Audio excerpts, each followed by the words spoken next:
To nevím, jak to je.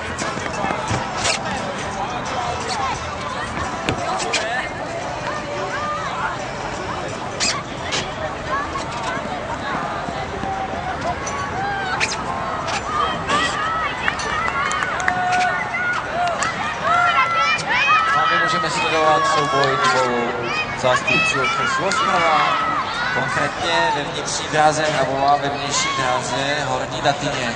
Horní Datyně, to jsou ty červené dresy, to znamená zatím ve vedení nějakých zhruba 20 metrů.